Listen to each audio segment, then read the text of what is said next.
Hello students, स्वागत है आपका एमसीएस क्लासेस में। हम लोग मध्य प्रदेश का भूगोल देख रहे थे या एमपी की ज्योग्राफी। ठीक है, आज उसी के संदर्भ में हमारा नेक्स्ट लेक्चर है मध्य प्रदेश की मिट्टियाँ या फिर सॉइल। ठीक है, आज हम लोग एक टॉपिक कवर करेंगे। इसके पश्चात हम लोग ऊर्जा के परंपरागत और गैर परंपरागत संसाधनों को देखेंगे। ठीक है, तो अब हम लोग स्टार्ट करने वाले क्या, मध्य प्रदेश की मिट्टियाँ। देखिए, हमारे टेलीग्राम चैनल में आपको पीडीएफ प्रोवाइड करवाई गई है मध्य प्रदेश के भूगोल की। ठीक है, और साथ ही इंडियन हिस्ट्री के भी आपको वहाँ पे पीडीएफ देखने को मिल जाएंगे। ठीक है, आप वहाँ से डाउनलोड कर सकते हैं। चैनल का नाम है एमसीएस क्लासेस। ठीक है, 2024 न्यू कंटेंट। ठीक, आइए अब हम लोग स्टार्ट करते हैं क्या, मध्य प्रदेश की मृदा या फिर मिट्टी।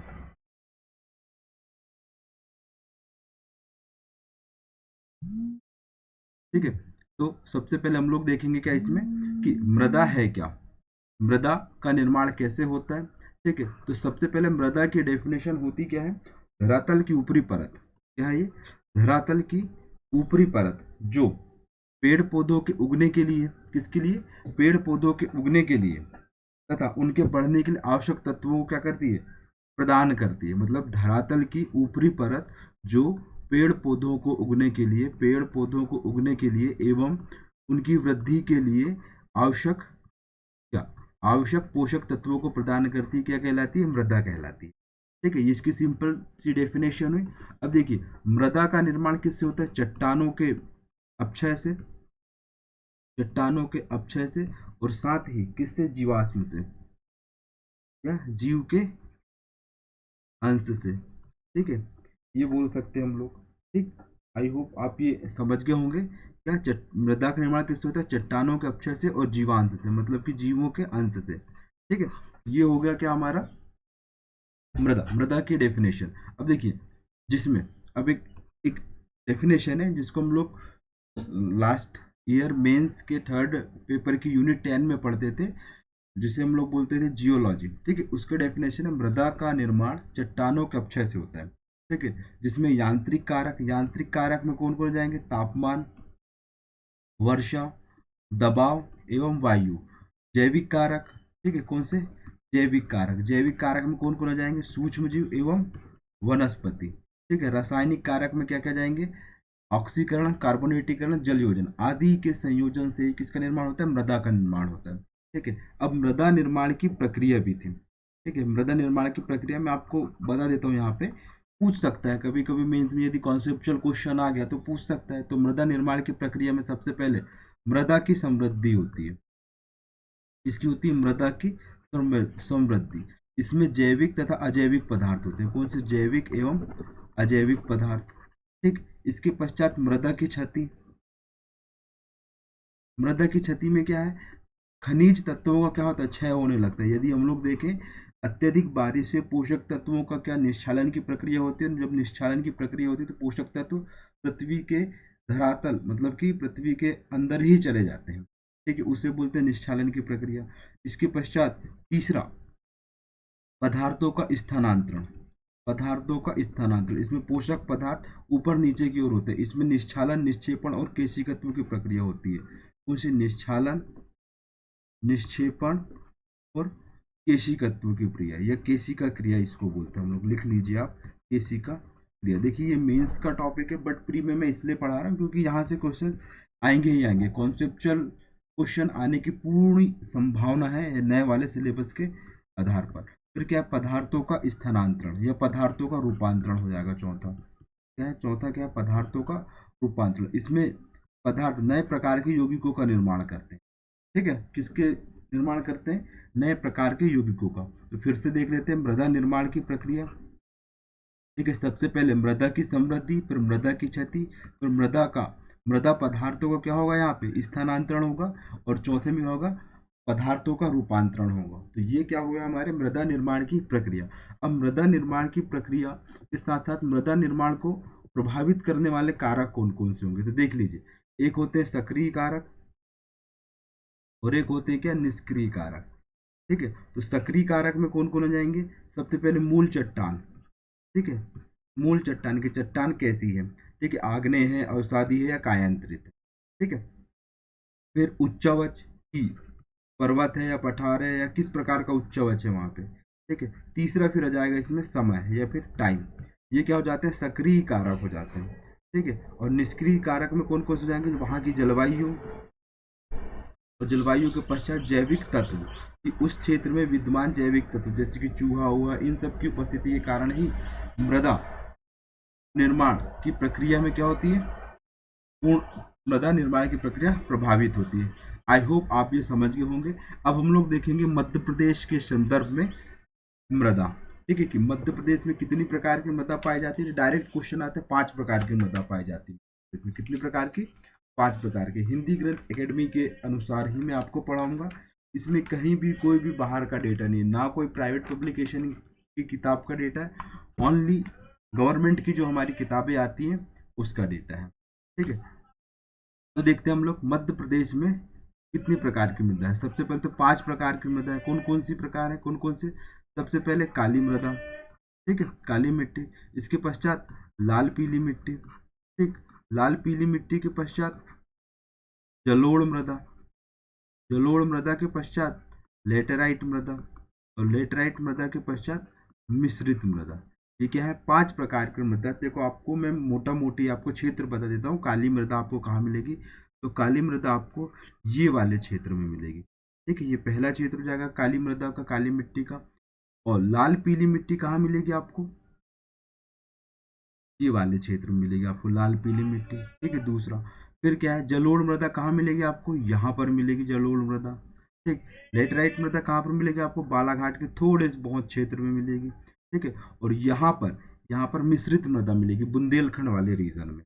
ठीक है, तो ये क्या हो जाएगा, ये मृदा का भौगोलिक वितरण हो जाएगा। ठीक है, मिट्टी का भौगोलिक वितरण।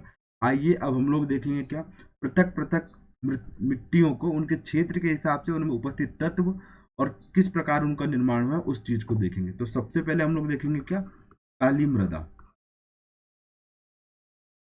कौन सी, काली मृदा। अब देखिए, ये मध्य प्रदेश के 47% क्षेत्र पे विस्तृत है। ठीक है, इसका अन्य नाम क्या है, भर्री। लिख लीजिए, ये प्रीलिम्स में पूछते हैं।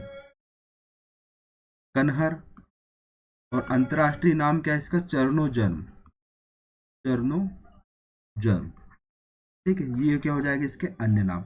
अब ये इसका निर्माण कैसे होता है, काली मृदा का निर्माण बेसाल्ट आग्नेय चट्टानों के ऋतु क्षरण से। किससे, बेसाल्ट आग्नेय चट्टानों के ऋतु क्षरण की प्रक्रिया से इसका निर्माण होता है। इसका रंग कैसा होता है, काला होता है। काला किसके कारण होता है, टिटेनी फेरस के कारण। इसके कारण, टिटेनी फेरस के कारण। अब इसमें कौन कौन से तत्व विद्यमान होते हैं, तो चूने एवं लोहे की प्रधानता, चूने एवं लोहे की प्रधानता। ठीक है, अब इसमें फसल कौन कौन सी होती है, तो कपास के बाद गेहूं, गेहूं के बाद गन्ना, फिर चना और फिर सोयाबीन, ये प्रमुख फसलें होती हैं। ठीक है, अब देखते हैं इसका क्षेत्र कौन सा है। मैंने जैसे कि आपको मैंने बताया मालवा और नर्मदा सोन वाला क्षेत्र आ जाता है। ठीक है, इसके भी 3 प्रकार के उप श्रेणियां होती है। सबसे पहले साधारण काली। ठीक है, 3 अन्य प्रकार होते होते हैं इसके। साधारण काली, साधारण काली इसका क्षेत्र कौन सा हो जाएगा, उत्तरी मालवा। उत्तरी मालवा के पश्चात निमाड़ एवं नर्मदा क्षेत्र में आपको क्या मिलेगी, साधारण काली। और ये कितने % एरिया में फैली हुई है, 37% एरिया में विस्तृत है। इसके पश्चात छिछली काली, छिछली काली। ठीक है, छिछली काली ये कहाँ मिलेगा आपको, छिंदवाड़ा, सिवनी एवं बैतूल रीजन में मिलेगी। और ये आपको कितने प्रतिशत क्षेत्र में मिलेगी, 7.1% क्षेत्र में। इसके पश्चात गहरी काली। ठीक है, गहरी काली कहाँ मिलेगी आपको, सतपुड़ा एवं दक्षिण मालवा में। ठीक है, लिख लीजिए आप। तो ये, और ये कितने % क्षेत्रफल पर विस्तृत है, 3.5% क्षेत्रफल पे। देखिए, अब उसको गहरी काली क्यों कहा गया, ये है सतपुड़ा। ठीक है, सतपुड़ा में क्या है, सारी मिट्टियां आकर के क्या होती हैं, मिल जाती हैं। क्योंकि सतपुड़ा के आसपास वाले क्षेत्र में यहाँ पे क्या है, भ्रंश घाटियों का निर्माण है। ठीक है, भ्रंश है यहाँ पे, तो सारी मृदा उच्चावच के कारण कि यहाँ पर आगे क्या हो जाती है, इकट्ठी हो जाती है। इस कारण यहाँ की मृदा कैसी हो जाएगी, गहरी काली हो जाएगी। ठीक है, तो कौन कौन सी, साधारण काली, साधारण काली के पश्चात छिछली, छिछली काली मृदा, और तीसरा हो जाती है गहरी काली मृदा। ठीक है, इसका परसेंटेज कितना था, 37.1%। छिछली काली मृदा का परसेंट कितना है, 7.1% और गहरी गहरी काली मृदा 3.5% एरिया में क्या है, फैली हुई है। ठीक है, क्षेत्र मैंने आपको बता ही दिया। ये हो गई क्या हमारी काली मृदा। अब देखते हैं काली मृदा की प्रकृति कैसी होती है, क्षारीय होती है। कैसी होती है, क्षारीय होती है। इसका पीएच मान 7.5 से लेकर के 8.5 होता है। ठीक है, ये हो गया क्या हमारा काली मृदा। ठीक है, इतने फैक्ट आपको याद रखने हैं। अब इसके पश्चात आते हैं हम लोग लाल पीली मृदा। लाल पीली मृदा, जैसा कि मैंने आपको बताया था, लाल पीली मृदा आपको कहाँ देखने को मिलेगी, ये वाले रीजन में आपको देखने को मिलेगी। ठीक है, अब लाल पीली मृदा, इसका अन्य नाम क्या है, डोरसा। याद रखिएगा, क्या है अन्य नाम है इसका, डोरसा। और ये कितने प्रतिशत क्षेत्रफल में विस्तृत है, 37.01% पे। कितने, 37% आप याद रख सकते हैं लाल पीली मृदा। अब इसका निर्माण किससे हुआ, गोंडवाना क्रम की चट्टानों से। गोंडवाना क्रम की चट्टानों से ही लाल पीली मृदा का निर्माण हुआ। ठीक है, इसका लाल रंग क्यों होता है, लाल रंग होता है फेरिक ऑक्साइड के कारण।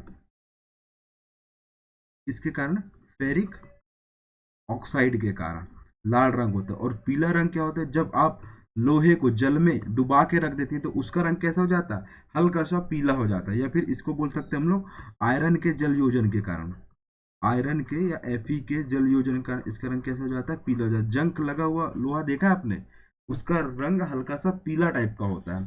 ठीक है, वही ये है क्या है, पीला रंग। ठीक, आई होप आप समझ गए होंगे। और इसमें किस तत्व की प्रधानता होती है, चूने की प्रधानता होती है। ठीक है, यहीं पर क्या है, विंध्यन श्रेणी भी है और यहीं पर क्या है, गोंडवाना क्रम की चट्टान है। तो दोनों के मिश्रण से ही इस प्रकार की मृदा का निर्माण हुआ है। ठीक है, तो इसमें कौन से तत्व की प्रधानता होगी, चूने की प्रधानता होगी। ठीक, फसल इसमें कौन कौन सी होंगी, अब देखिए लाल पीली मृदा में आपको धान, कोदो, कुटकी और दाल, ठीक है, इस प्रकार की फसल आपको देखने को मिलेगी। ठीक है, और इसका प्रकृति कैसी होती है, अम्लीय प्रकृति की होती है। कैसी होती है, अम्लीय प्रकृति की।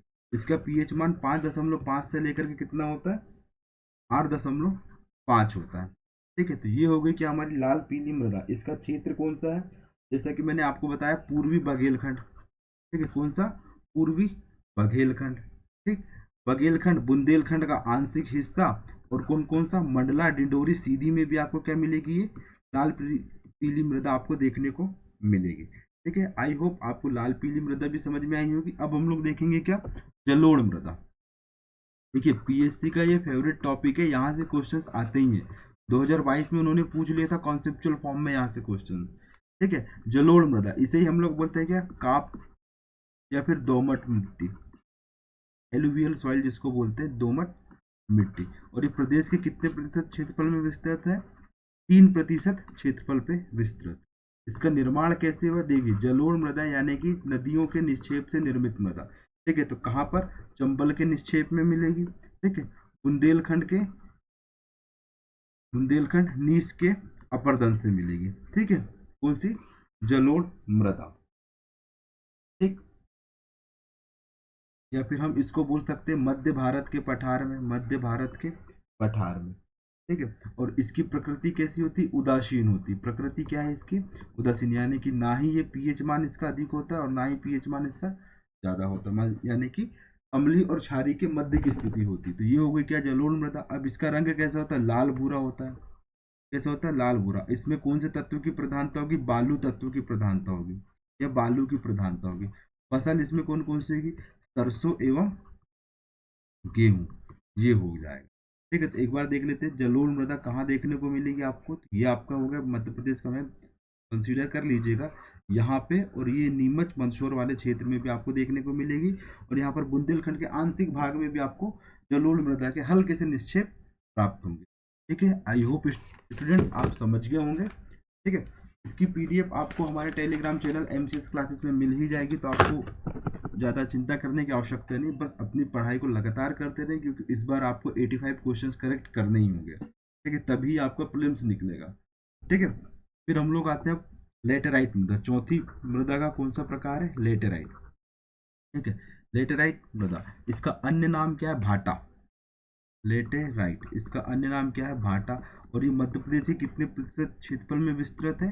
4% क्षेत्रफल में विस्तृत है। अब देखिए इसका निर्माण कैसे होता है।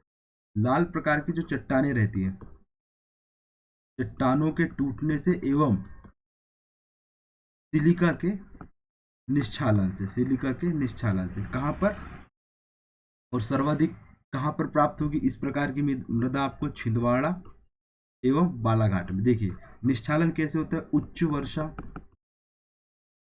एवं उच्च तापमान के कारण, उच्च तापमान के कारण मृदा का निश्चालन होता है, जिसमें सिलिका जैसे जो पोषक तत्व होते हैं वो पृथ्वी के गर्भ में क्या हो जाते हैं? चले जाते हैं। ठीक है, या फिर जब आपको मैं सॉइल प्रोफाइल पर पढ़ाऊंगा तो उसमें होते हैं क्या? ओ ए बी ऐसी सॉइल की लेयर्स होती हैं। ठीक है, तो मृदा का जो सिलिका होती है ऊपरी परत की, वो नीचे की ओर गमन करने लगती है, इसे क्या बोलते हैं हम लोग? निश्चालन बोलते हैं। जब पोषक तत्व तो ऊपर की ओर आ जाते हैं उसे क्या बोलते हैं? निक्षेपण बोलते हैं। ठीक है, रेह मृदा, जो रेह या कल्हर मृदा है उसमें सोडियम और पोटेशियम जो होते हैं वो मृदा की ऊपरी परत पर आ जाते हैं, जिसके कारण उसकी परत कैसी दिखाई देती है? सफेद कलर की दिखाई देती है। ठीक है, और ये आपको कहाँ मिलेगा? हरियाणा वाले क्षेत्र में। ठीक है, अत्यधिक सिंचाई के कारण और जब वर्षा का या पानी का वहां से क्या नहीं हो पाता है? बहाव नहीं हो पाता है, तो वहां पे वर्षा एकत्रित हो जाती है, जिस कारण वहां पे इसकी सोडियम और पोटेशियम पृथ्वी की सतह के एकदम ऊपर आ जाते हैं, जिसके कारण वहां वह मृदा कैसी हो जाती है? अनुर्वरक हो जाती है। ठीक है, आई होप आप समझ गए होंगे कि मृदा का निक्षेपण और निश्चालन क्या होता है। ठीक है, और वो क्यों होता है? उच्च वर्षा और उच्च तापमान के कारण। ठीक है, आई होप आप समझ गए होंगे। अब देखिए जो इसका रंग होता है लेटराइट मृदा का, जब ये सूख जाती है तो ईंट के समान कठोर हो जाती है। इसका रंग कैसा होता है? लाल होता है। ठीक है, और इसमें कौन कौन से तत्व विद्यमान होते हैं? तो एल्यूमिनियम, पोटास और आयरन। ठीक है, इसकी प्रकृति कैसी होती है? क्षारीय प्रकृति होती है। ठीक है, अब इसमें कौन कौन सी फसल आप लगा सकते हैं? तो ज्वार, बाजरा, कोदो, कुटकी, मोटे अनाज। ज्वार, बाजरा, कोदो, कुटकी, मोटे अनाज आप इसमें लगा सकते हैं। ठीक है, और इस यहाँ प्राप्ति कहाँ से होगी?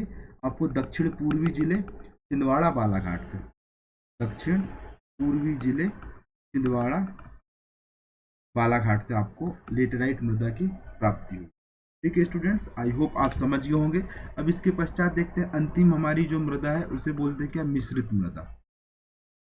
ठीक है, ये मध्य प्रदेश में उनकी प्रधानता के अनुसार ही मृदा को मध्य प्रदेश के कृषि कल्याण विभाग के अनुसार 5 भागों में बांटा गया। देखिए यहाँ पे मैंने बताया था आपको काली प्रकार की मृदा है, यहाँ पर लाल पीली प्रकार की मृदा है। अब ये दोनों का जहाँ पे मिलन होता है या फिर संगम होता है या बोल सकते हैं हम लोग, ठीक है, तो ये बुंदेलखंड वाले रीजन में ही आपको कैसी मृदा मिलेगी? मिश्रित मृदा मिलेगी, जो लाल पीली और काली मृदा के मिलने से निर्मित होती है। इसमें कौन कौन से तत्व विद्यमान होंगे? तो फास्फेट, फास्फेट के पश्चात नाइट्रोजन और नाइट्रोजन के पश्चात कार्बनिक पदार्थ। अब इसमें कौन कौन सी फसल आप उगा सकते हैं? तो ज्वार और मक्का। ठीक है, ज्वार और मक्का उगा सकते हैं, और इसके क्षेत्र कौन कौन से हो जाएंगे? बुंदेलखंड, पठार। ठीक है, एक ही क्षेत्र हो जाएगा इसका क्या? बुंदेलखंड, पठार। ठीक है, आई होप आप ये समझ गए होंगे। ठीक है, तो ये 5 प्रकार की मृदा होती है मध्य प्रदेश में। कौन कौन सी? काली मृदा, लाल पीली मृदा, जलोढ़ मृदा, लेटराइट मृदा और मिश्रित मृदा। ठीक है, अब हम लोग देखेंगे क्या? देखिए जो मिट्टी का अपक्षय या जब मिट्टी का अपक्षय होता है तो उसे क्या बोलते हैं? जब मृदा का क्या होता है? अपर्दन होता है, उसे क्या बोलते हैं हम लोग? रेंगती हुई मृत्यु कहा जाता है। ठीक है, क्या कहा जाता है? रेंगती हुई मृत्यु कहा जाता है। और एक फैक्ट है इसमें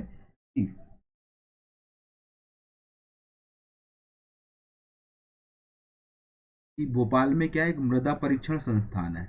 ठीक है, मृदा परीक्षण संस्थान कहाँ पर मिलेगा आपको? भोपाल में मिलेगा। ठीक है, आई होप स्टूडेंट्स आप ये समझ गए होंगे कि मध्य प्रदेश में कितने प्रकार की मृदा होती है और उनका निर्माण कैसे होता है। यहाँ से ही आपको क्वेश्चन आएंगे कि किस प्रकार की मृदा कौन से रीजन में सर्वाधिक मात्रा में देखने को मिलती है। 2022 का पेपर उठा के देख लीजिए, उसमें मालवा की मृदा और काली मृदा के बारे में कथन दिया हुआ था, उन्हीं में से कथन में से उसको एलिमिनेट करके आपको आंसर्स लगाने थे। ठीक है। Thank you for watching MCS classes.